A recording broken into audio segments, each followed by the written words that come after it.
किसी ने कभी एक हिसाब लगाया था, अगर एक पाइप के जरिए पानी को सीधे 163वीं मंजिल तक पंप किया जाए तो नीचे का दबाव 1200 पाउंड प्रति वर्ग इंच तक पहुंच जाएगा। ये आंकड़ा फायर फाइटिंग होज के दबाव से 8 गुना ज्यादा है, जो पूरी स्टील पाइप को अंदर से फाड़ देने के लिए काफी है। लेकिन सबसे हैरान करने वाली बात ये नहीं है, बल्कि ये है कि इस इमारत में हर दिन 2.5 लाख गैलन पानी ऊपर पहुंचाना पड़ता है, जो लगभग एक पूरे स्विमिंग पूल के बराबर है। आखिर इंजीनियरों ने इस समस्या को कैसे हल किया? जवाब था पूरी इमारत को 7 हिस्सों में बांटना। इंजीनियरों ने एक विशाल सिंगल वाटर पंप की योजना को पूरी तरह छोड़ दिया और बुर्ज खलीफा को बेसमेंट से लेकर सबसे ऊपरी मंजिल तक 7 अलग अलग जल आपूर्ति क्षेत्रों में बांट दिया। हर क्षेत्र लगभग 30 मंजिलों को कवर करता है और उसमें अपना अलग पानी का टैंक और पंप लगाया गया है। पानी बेसमेंट से निकलता है। पहला पंप केवल पानी को 40वीं मंजिल पर बने टैंक तक पहुंचाता है। टैंक भर जाने के बाद वहां लगा दूसरा पंप जिम्मेदारी संभालता है और पानी को उससे भी ऊंचे हिस्से तक पहुंचाता है। फिर तीसरा, चौथा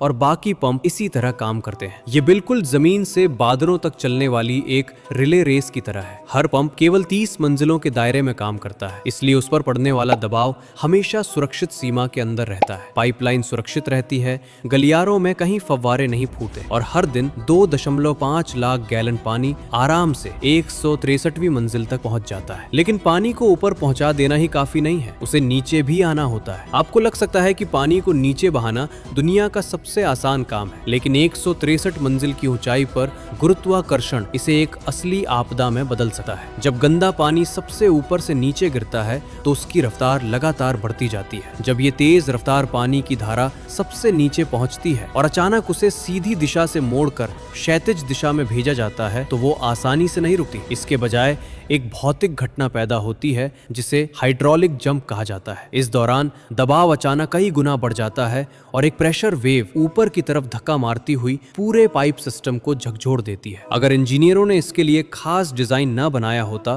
तो नीचे रहने वाले लोग सुबह बाथरूम जाते समय अपने टॉयलेट में साफ पानी नहीं बल्कि 163वीं मंजिल से पूरी रफ्तार के साथ नीचे आया पूरे भवन का गंदा पानी देखते। इसका समाधान हैरान करने वाला था, क्योंकि ये दिखने में बेहद सरल लेकिन लागू करने में बहुत साहस मांगता था। इंजीनियरों ने बुर्ज खलीफा की मुख्य सीवेज पाइप का व्यास पूरे 24 इंच रखा, जो एक बड़ी फैमिली साइज पिज्जा से भी ज्यादा चौड़ा है। जबकि सामान्य इमारतों में इस्तेमाल होने वाली पाइपें और सामान्य घरों की सीवेज पाइप का व्यास केवल 4 इंच होता है। इतनी चौड़ी पाइप की वजह से गंदा पानी सीधे नीचे गिरने के बजाय पाइप की दीवारों के सहारे सर्पिल यानी घूमते हुए नीचे बहता है। इससे पाइप के बीच में हवा का एक पूरा स्तंभ हमेशा बना रहता है, जो दबाव को संतुलित करता है और खतरनाक प्रेशर शॉक बनने से रोकता है। इसके साथ ही इंजीनियरों ने कई मंजिलों पर विशेष संग्रह और बफर पॉइंट भी बनाए, जहां पानी की गति को चरणबद्ध तरीके से कम किया जाता है और दबाव को धीरे धीरे छोड़ा जाता है। इस तरह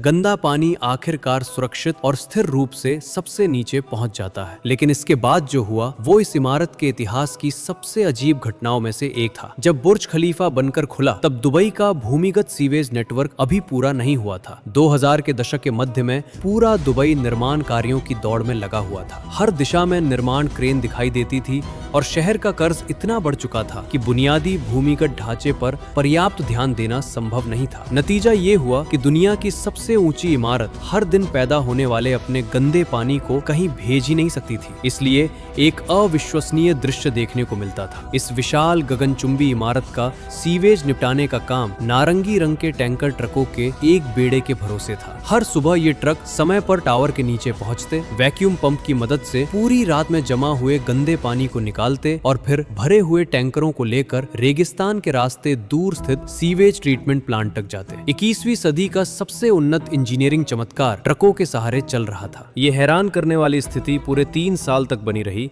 और आखिरकार 2011 में सीवेज नेटवर्क से आधिकारिक कनेक्शन पूरा होने के बाद इस समस्या का समाधान हुआ। लेकिन पानी की समस्या खत्म होने के बाद भी एक और ज्यादा शक्तिशाली दुश्मन इसका इंतजार कर रहा था और वो था दुबई की भीषण गर्मी। यहाँ गर्मियों में जमीन का तापमान तापमान 50 डिग्री सेल्सियस तक पहुंच सकता है। बुर्ज खलीफा की 26,000 कांच की पैनलें दोपहर की सीधी धूप में एक विशाल रिफ्लेक्टिव मिरर की तरह काम करती हैं, जो पूरी इमारत को एक विशाल ग्रीन हाउस में बदल सकती हैं। इंजीनियरों की पहली रक्षा पंक्ति ये थी कि हर कांच पर उच्च क्षमता वाली परावर्तक कोटिंग लगाई गई। ये कोटिंग 1.5 लाख वर्ग मीटर से अधिक क्षेत्र में फैली हुई है और अधिकांश सौर विकिरण को इमारत के भीतर प्रवेश करने से पहले ही वापस परावर्तित कर देती है। इससे पूरी इमारत को ठंडा रखने के लिए आवश्यक ऊर्जा में भारी कमी आती है। लेकिन केवल ये कोटिंग पर्याप्त नहीं थी, उन्हें इससे भी अधिक शक्तिशाली दूसरी रक्षा पंक्ति की जरूरत थी। और इस रक्षा प्रणाली का सबसे महत्वपूर्ण हिस्सा एक ऐसी चीज थी जिसकी आप शायद कभी कल्पना भी नहीं करेंगे। रात होने से पहले ही तैयारी शुरू कर देना। रात में पहले से बर्फ बनाई जाती है। रात के समय बिजली की कीमत कम होती है और शहर में बिजली की मांग भी कम रहती है। इसी समय बुर्ज खलीफा के बेसमेंट में लगे विशाल कूलिंग प्लांट पूरी क्षमता से काम करते हैं और बड़ी मात्रा में बर्फीला स्लरी तैयार करके उसे संग्रहित कर लेते हैं ताकि अगले दिन उसका उपयोग किया जा सके। जब दिन निकलता है और सूरज की गर्मी 26,000 कांच की पैनलों को तपाने लगती है, तब यही बर्फीला स्लरी पिघलना शुरू करता है। इससे बनने वाला ठंडा पानी पाइपों के माध्यम से लगातार पूरी इमारत के एयर कंडीशनिंग और जल आपूर्ति तंत्र तक पहुंचाया जाता है, जिससे सबसे गर्म समय में सबसे शक्तिशाली शीतलन उपलब्ध हो पाता है। अधिकतम कूलिंग की जरूरत वाले दिनों में ये पूरी प्रणाली प्रतिदिन लगभग 13,000 टन बर्फ पिघलाने के बराबर काम करती है। यानी दिन की भीषण गर्मी से लड़ने के लिए रात में ऊर्जा संग्रह की जाती है। लेकिन अब एक आखिरी चुनौती बाकी थी और वो थी इंसान। आखिर 35,000 लोगों को इस आधा मील ऊंची इमारत में कैसे आसानी से एक जगह से दूसरी जगह पहुंचाया जाए और कैसे सुनिश्चित किया जाए कि वे लिफ्ट का इंतजार करते करते परेशान न हो जाए। अगर सामान्य इमारतों की तरह लिफ्ट सिस्टम लगाया जाता, जहां लिफ्ट लॉबी से चलकर हर मंजिल पर रुकते हुए ऊपर जाती, तो केवल एक लिफ्ट का इंतजार करने में ही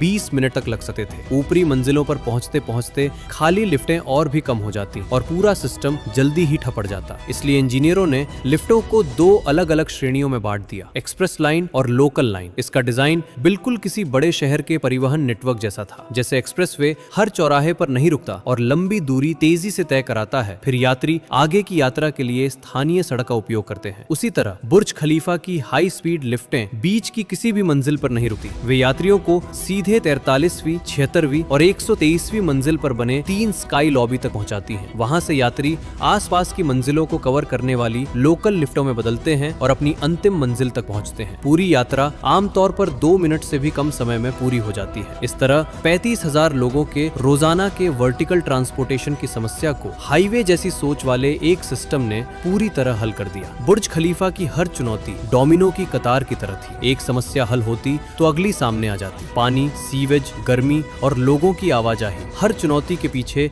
इंजीनियरों की वर्षों की मेहनत और असाधारण समाधान छिपे हुए थे। ये टावर मानव इतिहास का पहला ऐसा प्रयास था जिसमें एक पूरी छोटी सी शहर जैसी व्यवस्था को सीधा आसमान की ओर खड़ा करके चलाया गया। ये इंजीनियरिंग क्षमता की एक चरम परीक्षा थी, जिसने साबित किया कि यदि पर्याप्त बुद्धिमत्ता और नवाचार हो तो लगभग कोई भी समस्या वास्तव में असंभव नहीं होती। और अब सऊदी अरेबिया में एक नई गगनचुंबी इमारत का निर्माण किया जा रहा है, जिसकी लक्षित ऊंचाई 1000 मीटर से भी अधिक है। ये बुर्ज खलीफा से लगभग 1/3 ज्यादा ऊंची होगी। नई ऊंचाई के साथ नई चुनौतियां भी सामने आएंगी और अब ये चुनौतियां अगली पीढ़ी के इंजीनियरों का इंतजार कर रही हैं।